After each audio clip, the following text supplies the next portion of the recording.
हम में से ज़्यादातर लोगों के लिए काम का मतलब है महीने के आखिर में बैंक अकाउंट में आने वाला पैसा। लेकिन कभी सोचा है कि कुछ लोग ऐसे भी होते हैं जो सिर्फ पैसों के लिए काम नहीं करते। वो अपने हर काम को पूरी शिद्दत से करते हैं, उसे एक कला का रूप दे देते हैं। आज हम ऐसे ही कुछ शानदार कारीगरों की दुनिया में चलेंगे और देखेंगे कि वो साधारण को असामान्य कैसे बनाते हैं। तो सवाल ये है कि ये परफेक्शन, ये उत्तमता आखिर दिखती कैसी है? मतलब क्या ये किसी पेंटिंग में है या फिर किसी मशीन के पुर्जे में? चलिए इसको ना कुछ हैरान कर देने वाले उदाहरणों से समझते हैं। सबसे पहले बात करते हैं प्रिसिजन की, यानी सटीकता की कला की। ये वो चीज़ है जहां स्किल और फोकस जब ये दोनों मिलते हैं ना, तो कमाल के रिजल्ट्स निकलते हैं। जरा सोचिए इसके बारे में। एक सिलाई मशीन से बिल्कुल तंग जगहों पर एकदम परफेक्ट कर्व में सिलाई करना कितना कितना मुश्किल होता होगा। इसके लिए तो गजब का कंट्रोल और सालों की प्रैक्टिस चाहिए। या फिर चलिए इस पर गौर करते हैं। एक सेलो जो म्यूजिकल इंस्ट्रूमेंट होता है, उसकी साइड वॉल्स के लिए लकड़ी को बिना तोड़े कैसे मुड़ा जा सकता है? सुनने में ही पहली बार में तो इम्पॉसिबल सा लगता है ना? तो इसका राज क्या है? राज बहुत ही सिंपल है, लेकिन उतना ही असरदार।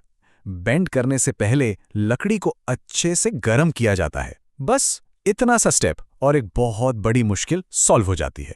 ठीक इसी तरह कार की बॉडी पर जो छोटी मोटी क्रैक्स आ जाती हैं, उनको ठीक करना भी एक आर्ट से कम नहीं। यहां हर एक स्टेप मैटर करता है, क्योंकि जरा सी भी गलती हुई तो पूरा काम खराब और गाड़ी का लुक भी बिगड़ सकता है। तो फिर इसका सही तरीका क्या है? देखिए, सबसे पहले डैमेज्ड सरफेस पर बॉन्डो लगाया जाता है, फिर उस मिक्सचर को स्मूथ होने तक सैंड किया जाता है, और जब वो सूख जाता है तब पेंटिंग शुरू होती है। देख रहे हैं, हर स्टेप परफेक्शन की तरफ एक कदम है। चलिए अब बात करते हैं उन मास्टर्स की जो चीज़ों का रूप ही बदल देते हैं। मतलब ये वो आर्टिस्ट हैं जो बिल्कुल साधारण चीज़ों को एक्स्ट्रा ऑर्डिनरी मास्टरपीसेस में ट्रांसफॉर्म कर देते हैं। इसी में कमाल की टेक्निक है जिसे कहते हैं हाइड्रो डिपिंग। ये ना 3D सरफेसेस पर प्रिंटेड डिजाइन्स अप्लाई करने का एक जादुई सा तरीका है।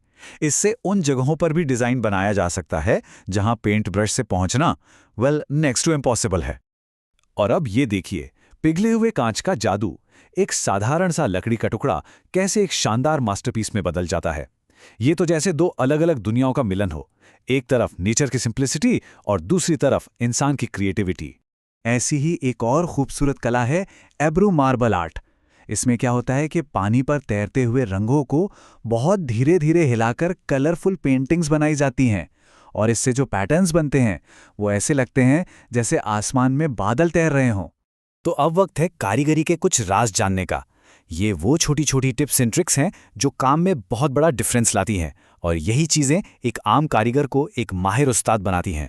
कभी सोचा है कि मल्टीपल लेयर्स को एक साथ इतनी सफाई से कैसे काटा जा सकता है? अगर कभी ट्राई किया हो ना, तो पता होगा कि अक्सर आखिरी लेयर्स के किनारे खराब हो ही जाते हैं। तो इसका सीक्रेट बताए क्या है? नाइफ को सर्कुलर मोशन में घुमाना। हाँ, बस इतना ही। एकदम सिंपल सी ट्रिक है, लेकिन रिजल्ट्स बिल्कुल परफेक्ट और प्रोफेशनल। अच्छा, एक और एग्जाम्पल देखते हैं। मान लीजिए पेंटिंग करते वक्त कांच को साफ रखना है, तो एक तरीका तो यह है कि पहले पेंट कर लो, फिर बाद में जो दाग धब्बे लगे हैं उन्हें खुरच कर हटा दो। लेकिन इससे बेहतर और स्मार्ट तरीका भी है। वो क्या है? पेंटिंग से पहले ही कांच पर लिक्विड मास्किंग टेप लगा दो। इससे कांच एकदम साफ रहता है, काम भी आसान और रिजल्ट भी बेहतर। तो इन सारे एग्जाम्पल से एक बात तो साफ हो जाती है। चलिए अब हम अपने आखिरी हिस्से की तरफ बढ़ते हैं, मैनुअल लेबर में मोटिवेशन, और समझते हैं कि किसी भी काम में सेटिस्फैक्शन और एफिशिएंसी कैसे मिल सकती है। ये सारे एग्जाम्पल्स हमें दिखाते हैं कि कोई भी काम, छोटा या बड़ा, मोटिवेशन और एक गहरी सेटिस्फैक्शन का सोर्स बन सकता है। कभी सोचा है स्किल्ड वर्कर्स को काम करते देखकर वो जो एक ऑडली सेटिस्फाइंग फीलिंग आती है, वो क्यों आती है? वो इसी बात का सबूत है। तो इस सब का मतलब क्या निकलता है? यही कि मैनुअल लेबर यानी हाथ से किया जाने वाला काम बोरिंग नहीं होता, बस शायद अभी तक उसे करने का वो एफिशिएंट तरीका नहीं मिल पाया है। सही टेक्निक, थोड़ा सा पैशन और थोड़ी सी क्रिएटिविटी, ये किसी भी काम को इंटरेस्टिंग और सैटिस्फाइंग बना सकती है। तो अब ये सवाल हम सब के लिए है, अपनी रोजमर्रा की जिंदगी में ऐसा कौन सा काम है जिसे हम थोड़ी और स्किल और पैशन के साथ एक आर्ट का रूप दे सकते हैं?